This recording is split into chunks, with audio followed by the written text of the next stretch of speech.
시 한 편을 들라고 한다면 저는 주저하지 않고 이 시를 들 것입니다. 오늘 우리가 함께 읽은 시편 23편 최고의 시입니다.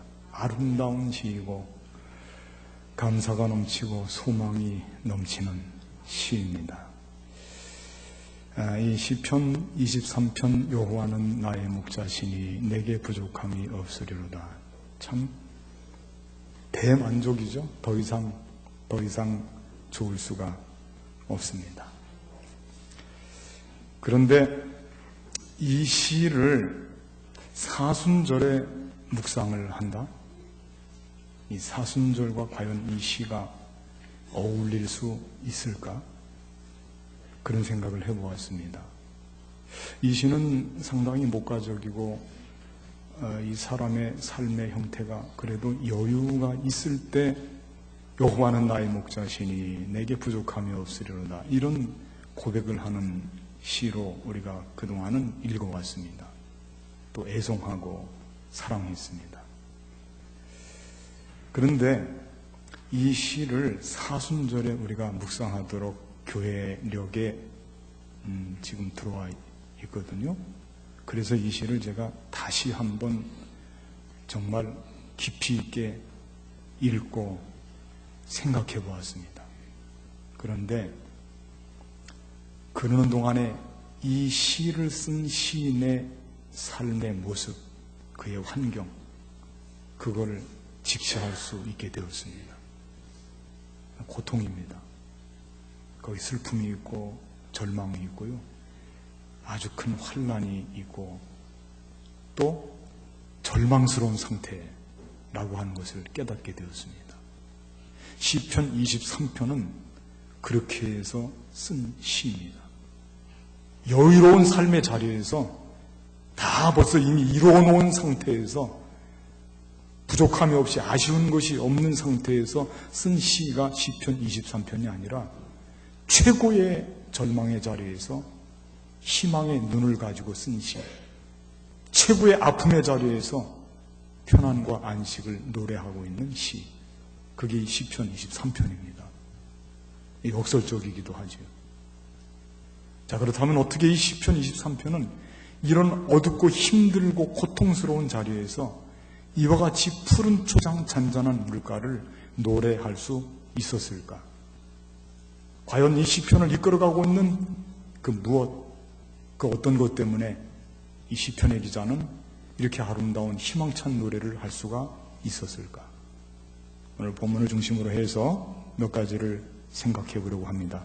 첫째는 인도하심이거든요. 인도하심. 저를 한번 따라하겠습니다. 하나님은 우리를 인도하시는 목자이시다. 아멘. 예, 오늘 2절과 3절 말씀 한번 여러분들 보시기 바랍니다. 익숙한 말씀이기 때문에 보시면 더 은혜가 됩니다. 인도하심. 2절과 3절. 그가 나를 시작. 그가 나를 푸른 풀밭에 누이시며 쉴만한 물가로 인도하시는도다. 내 영혼을 소생시키시고 자기 이름을 위하여 의의 길로 인도하시는도다. 아멘. 푸른 풀밭, 잔잔한 물가. 푸른 초장, 잔잔한 물가. 의의 길로 인도하신다. 인도하신다. 그러면 인도하신다고 하는 그 말씀 속에 현재 거기에 있는 것이냐? 현재는 있지 않다, 그 뜻이에요. 이 오늘 본문의 말씀은 이건 미래형과 관련이 되어 있다는 말씀이에요. 거기로 인도한다. 푸른 초장 잔잔한 물가로 인도에 가고 있다. 현재의 삶은 아직 그런 곳이 아니라 그거예요. 아직 푸른 초장이 아니라 이겁니다. 지금은 마실 물도 넉넉지 않은 그런 상황이라고 하는 것을 내면에 깔고 있는 것입니다. 현재는 큰 아픔이 있고 절망이 있습니다. 이 시는 다윗이 왕이 되어서 아주 여유로운 때에 이 시를 쓴 것이 결코 아닙니다. 자기의 최고의 고통의 순간 이 시를 쓴 것입니다.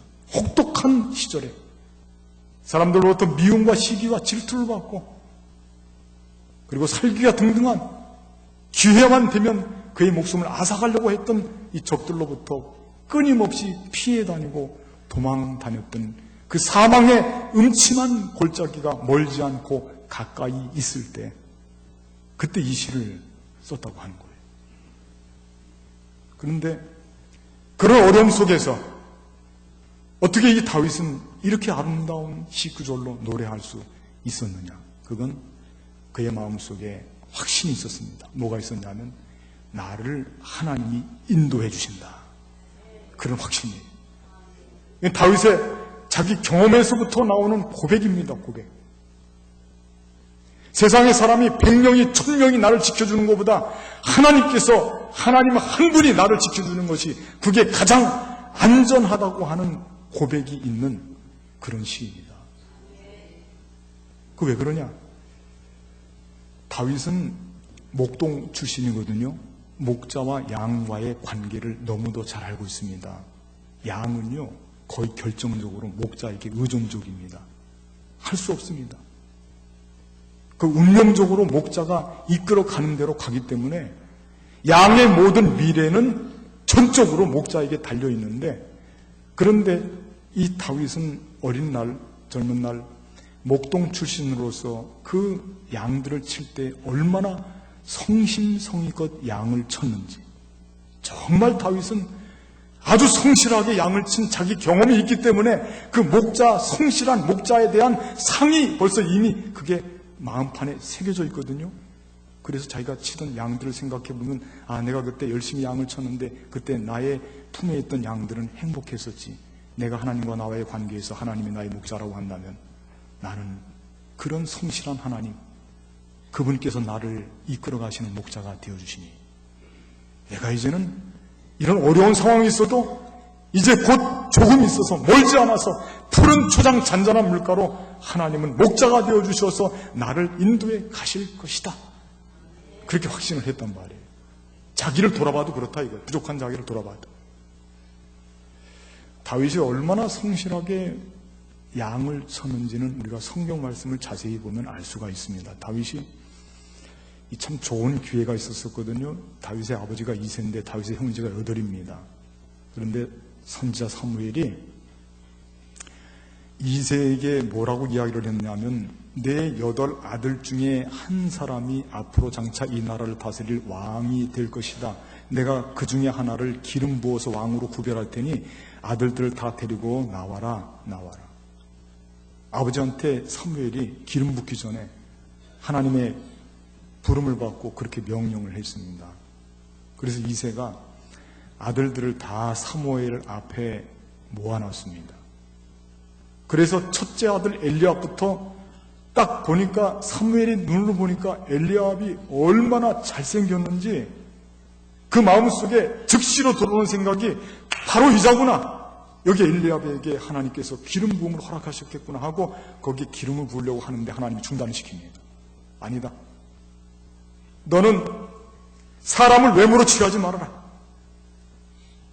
그러고 중단을 시킨 거예요. 둘째 아들 들어옵니다. 셋째 아들 들어옵니다. 그런데 아무도 기름 부음 받을 자가 없는 거예요. 사무엘이 이세에게 묻습니다. 지금 여기 모여있는 이 아들들이 당신의 모든 아들들이요? 이세가 대답합니다. 아니요.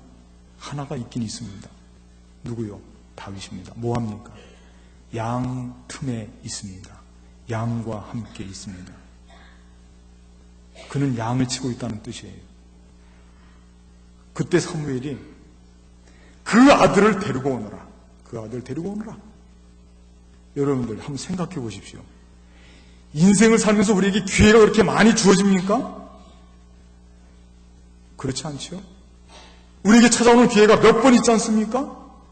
오늘 다윗과 그의 형제들에게 최고의 기회는 뭡니까? 나라를 다스리는 왕의 자리에 오르는 기회 아닙니까? 그런데 지금 다윗은 그 기회의 자리에 있지 않고 어디에 있습니까? 양 틈에 있다 이겁니다. 양과 함께. 물론 밀려서 형들이 야 너 양 봐. 너 해서 밑으로 쫙 내려가서 끄트머리에 막내니까. 그래서 당번순을 하고 양을 칠 수도 있었겠죠. 아버지가 볼 때는 위로 형들은 의젓하고 왕이 될 수 있을 가능성이 있는데 막내 다윗이야 뭐 다윗까지 내가 챙겨야 되겠나 그렇게 생각할 수가 있었겠죠. 그래서 다윗은 치임받고 양틈에 있는 거예요. 그러면 다윗이 생각할 때는 아빠, 만일 다윗이 이렇게 생각할 수 있거든요. 아빠, 불공평합니다. 저도 왕이 될 수 있는 그래도 기회는 줘야 될 것이 아닙니까? 저도 그 자리에 가고 싶습니다.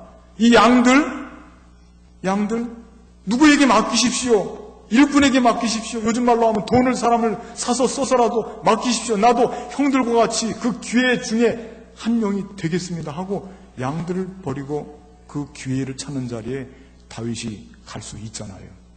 안 그렇습니까? 왜 다윗만 제외가 됩니까? 근데 다윗은 그런 마음을 갖지 않고 자기에게 주어진 그 사명, 양을 치는 사명을 그걸 금쪽같이 여기고 자기에게 그 어떤 최고의 기회가 온다 할지라도 자기 일에 성실했던 사람이 다윗입니다. 양을 치는데 그렇게 성실했던 사람이에요. 그게 얼마나 중요한 일입니까? 양을 치는데 그 성실함을 하나님은 보시고 그 중심을 보신 줄로 믿습니다. 그래서 다윗을 불렀어요. 그리고 나중에는 다윗에게 기름을 부었어요. 하나님은 외모를 취하지 않고 중심을 보신다고 하면서 여러분들 이렇게 다윗이 자기조차도 이런 못난 인간조차도 성실하게 양을 치면 그 양이 얼마나 행복할까 그걸 알고 있었거든요. 알고 있었어요. 그런데 하물며 제한받지 않는 전능하신 하나님께서 양이 나를 치시면 내가 그 품에 있으면 내가 주님이 목자가 되는 그런 양이 되면 내가 지금은 비록 지금 아픈 곳에 상처가 있는 곳에 고통스러운 곳에 있지만은 그러나 하나님께서 이내 얼마 되지 않아서 나를 푸른 초장 잔잔한 물가로 반드시 인도해 주실 것이다. 그 고백이에요. 지금 하나님이 나를 인도해 주신 목자가 되어 주신다. 그래서 푸른 초장 잔잔한 물가를 지금은 아프지만 지금은 고통 속에 있지만은 그 푸른 초장 잔잔한 물가를 다윗이 지금 고백할 수가 있는 거예요. 사순절 기간 동안에 우리는 고난을 다시 한번 그 의미를 깊이 생각해 봐야 돼요. 고난으로 끝날 것인가? 그 고난 속에는 하나님의 특별한 섭리가 있는 줄로 믿습니다. 그 고난 뒤에 있는 하나님의 은혜도 함께 겸해서 생각해야 되는 것입니다. 주님이 십자가의 고난이 없었다면 부활의 영광도 없습니다. 이 고난받는 주님의 십자가의 고난을 깊이 묵상하는 이 사순절 기간 동안에 다윗은 그야말로 사망의 음침한 골짜기 거기에서도 푸른 초장 잔잔한 물가 주님이 곧 나를 이끌어 주실 그 아름다운 삶의 터전 그 풍성한 곳 그것을 포기하지 않고 꿈꾸고 믿음의 길로 더벅더벅 걸어갔던 사람이 다윗입니다. 여러분들 우리를 하나님께서 이끌어 주십니다. 하나님이 우리의 목자가 되어 주십니다. 우리가 지금 당하는 고통 여러분들 거기에서 우리를 쳐다보면 나 자신을 보면 너무 비참하고 절박하지만 그러나 우리를 보지 않고요 목자의 음성을 듣고 하나님을 떠올리세요.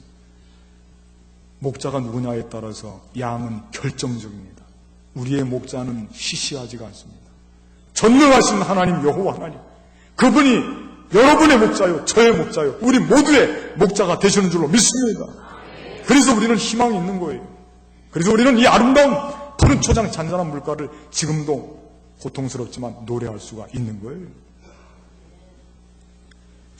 두 번째 이 노래를 부를 수 있는 이유는 지켜주심입니다. 지켜주심. 저를 한번 따라하겠습니다. 하나님은 우리를 지켜주시는 목자이시다. 그렇습니다. 오늘 말씀 보니까 지금 4절 말씀에 그런 말씀이 되어 있군요. 4절 말씀 내가 사망에 같이 한번 읽어볼까요? 시작. 내가 사망의 음침한 골짜기로 다닐지라도 해를 두려워하지 않을 것은 주께서 나와 함께 하심이라. 주의 지팡이와 막대기가 나를 안위하시나이다. 내가 사망의 음침한 골짜기를 다닐지라도 얼마나 힘든 곳입니까? 주의 지팡이와 막대기가 있다고 하는 거예요. 안위하신다. 그건 지켜주신다는 뜻이에요. 막대기로 나가지고 지팡이로 나를 갈 수 있도록, 좋은 길로 갈 수 있도록 인도해 주시고 지켜주시는 하나님. 목자는 물론 우리를 인도하시는 목자이기도 하고 지켜주시는 목자이기도 하죠. 그런데 우리가 정말 실감나게 하나님이 우리를 지켜주신다고 하는 것을 다윗은 자기 삶을 통해서 깨달았기 때문에, 여러분들 다윗은요 목자 출신인데요, 얼마나 양을 지키느라고 수고한 사람, 밤이 맞도록 양을 지켰습니다. 다윗에게도 막대기가 있었습니다. 다윗에게도 풀맷돌이 있었습니다. 그는 맨손으로도 나가서 사자와 싸워서 양을 지켰습니다. 여러분들, 자기 경험해 올 때 자기도 그랬는데 하나님이 나를 지켜주신다고 하는 것을 다윗은 확신했던 거예요. 제가 단독 목회 처음 나왔을 때 교회가 아주 어려운 교회였습니다. 100평 대지 위에 세운 교회인데, 아주 옛날에 1955년도에 그 큰 블럭이 있는데 속에는 텅텅 비어 있습니다. 나중에 오래되니까 그게 이 손으로 까면 이 모래톱이 다 긁어져 나옵니다. 기둥이 없어서 눈이 한 20cm만 쌓이면 그냥 폭삭 될까봐 걱정을 많이 하면서 목회를 했는데, 그 화장실도 교회 바깥에 별도로 만들어 놨는데 사택이 있지만은 사택 내에 화장실이 없습니다. 거기를 왔다 갔다 해야 되고, 겨울철에도 밤에도 소변을 보러 다니고 그래야 되는데, 이제 저와 우리 안사람은 그래도 이제 불편해도 참지만, 우리 아이들이 그 바깥을 계속 다니면서 일을 보기가 적잖이 이제 그게 아이들에게서는 이제 도전이죠, 도전.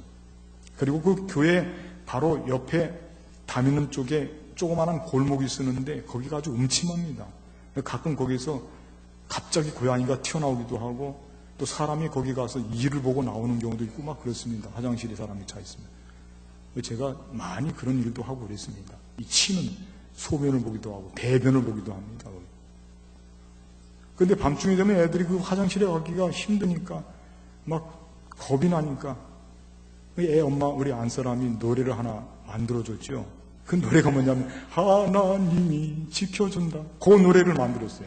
그거 하나만 계속 반복하고 하나님이 지켜준다. 너무 쉬우니까 애들이 잘 따라합니다. 그러면 둘이서 가면서 슬리퍼를 쓰고 떠벅떠벅 가면 하나님이 지켜준다. 가서 볼일을 보고 나중에도 아이들이 용기를 잃고 뭔가 두려움이 있을 때 그 노래를 부르도록, 그렇게 해서 그 노래가 아이들의 입에 달라붙어. 하나님이 지켜준다.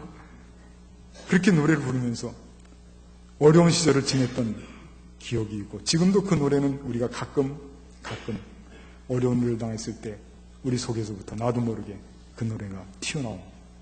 여호와는 나의 목자시니 주님께서 사망의 음침한 골짜기를 다닐지라도 해를 두려워하지 않을 것은 주께서 나와 함께 하시니라. 주의 지팡이와 막대기가 나를 안위하시나이다. 지켜주십니다. 그런 고백이 있었던 거예요. 지금은 돌아가셨지만 다리봉교회 한상면 목사님 참 대단한 분이시죠. 우리 기장의 총회장을 하신 분인데 저는 그 밑에서 목회 수업을 받았습니다. 그분께서 은퇴하시고 얼마 되지 않아서 암병과 투병을 하셨습니다. 혈액암인데 그분을 방문했을 때 그분께서는 떨리는 음성으로 다른 것을 고백하지 않고 이 말씀을 읊조리고 있었습니다. 내가 사망의 음침한 골짜기로 다닐지라도 해를 두려워하지 않을 것은 주께서 나와 함께 하심이라.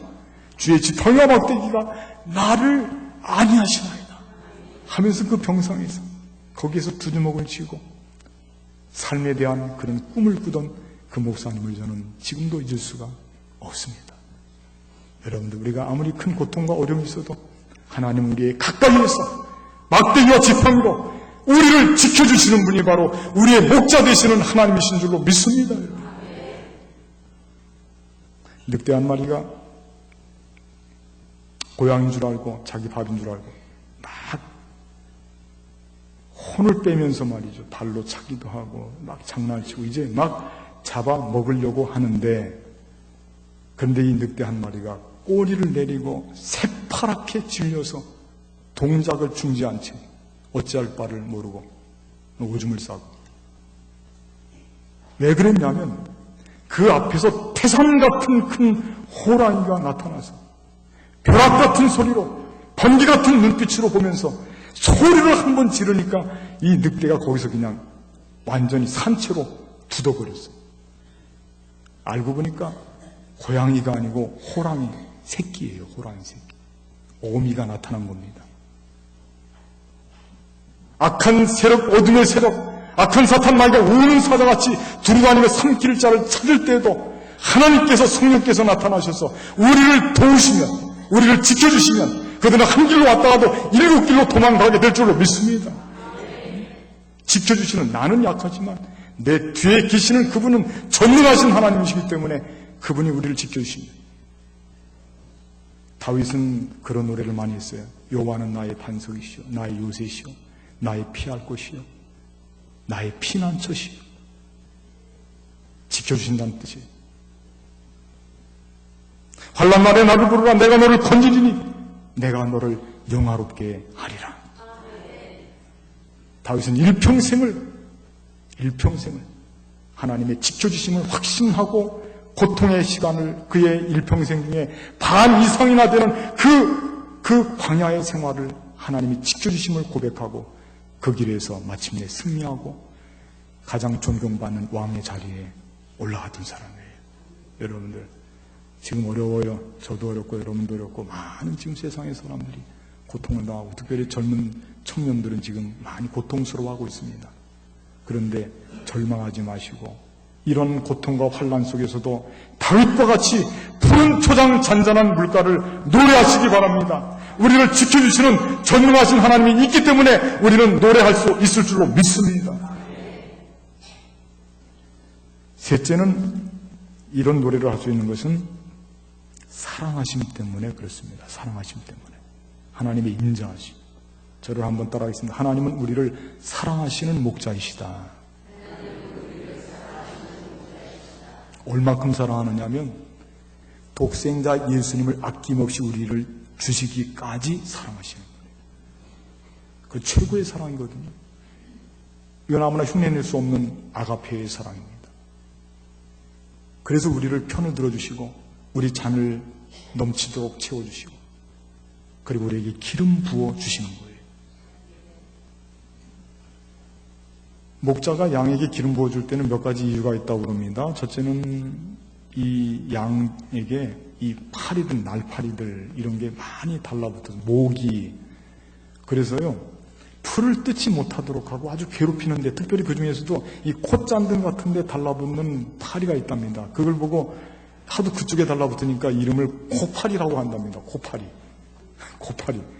근데 그게 한번 달라붙으면 숨결 속에 들락거리기도 하고 너무 괴로우니까 양이 풀을 뜯지는 못하고 막 머리를 막 여기저기로 하고 이 나무 같은 데다가 막 박치기도 하고, 그러다 나중에는 마치 자해하는 동물처럼 자기 풀에 그만 죽는 양도 있다고 하는 거예요. 그래서 그것을 방지하기 위해서 기름을 발라준다는 거예요. 고통을 이기게 하기 위해서. 고통 속에 우리가 기도할 때 하나님께서 우리의 기도에 기름 부어 주듯이 말입니다. 해충이 올 때 전염병 같은 거를 막기 위해서 기름을 발라주기도 하고, 또 이 발전기가 되면 또 이 순놈들끼리는 또 막 싸워서 상처가 생기는데 이 치료제로 발라주기도 하고, 그래서 여러 목적으로 발라주는데 결국은 그 양들을 사랑하기 때문에 그렇게 기름을 부어주고 잡아주고 이끌어주는 거예요. 사랑하기 때문에. 다윗은 특별한 사랑을 받는 목자가 있었습니다. 여호와 하나님이십니다. 그 하나님이 다윗을 사랑해서 마침내 그의 머리에 기름 부어주시고 고통의 시간을 주님 의지하고 살게 하시고 광야에서의 삶을 승리로 이끌고 마침내는 온 나라를 다스리는 왕의 자리에 올라갈 수가 있었어요. 여러분들, 우리가 지금 고통스럽지만 세상의 사람들은 나를 사랑하지 않고 어쩌면 내 물질 때문에 내 명예 때문에 나를 좋아할 수는 있어요. 그러나 과연 나를 사랑하는 사람들이 얼마나 있을까? 마침내가 가지 못하는 자리에 갔을 때도 나를 포기하지 않는 그 누가 있을까? 그러나 하나님께서는 그 자리까지, 십자가의 자리까지, 죄인의 자리까지, 거기까지 나와 동행하시고 나를 그 죄에서부터 구원하시고 살리시기 위해서 하늘의 천상의 독생자 예수 그리스도를 우리를 보내주시기까지 그렇게 사랑하시는 우리의 좋은 사랑의 목자 하나님께서 우리 길을 이끌어 주신다면 우리가 왜 노래를 못 부릅니까? 우리는 노래 부를 수 있어요. 저를 한번 따겠습니다. 여호와는 나의 목자시니 내게 부족함이 없으리로다. 푸른 초장 잔잔한 물가로 우리를 이끌어 주시는 이 좋은 목자를 놓치지 말고 그 목자와 함께 동고동락하시면서 복된 나라, 희망의 나라로 힘차게 달려가시는 저와 여러분들 되시기를 주님의 이름으로 간절히 부탁을 드리겠습니다. 기도하시겠습니다.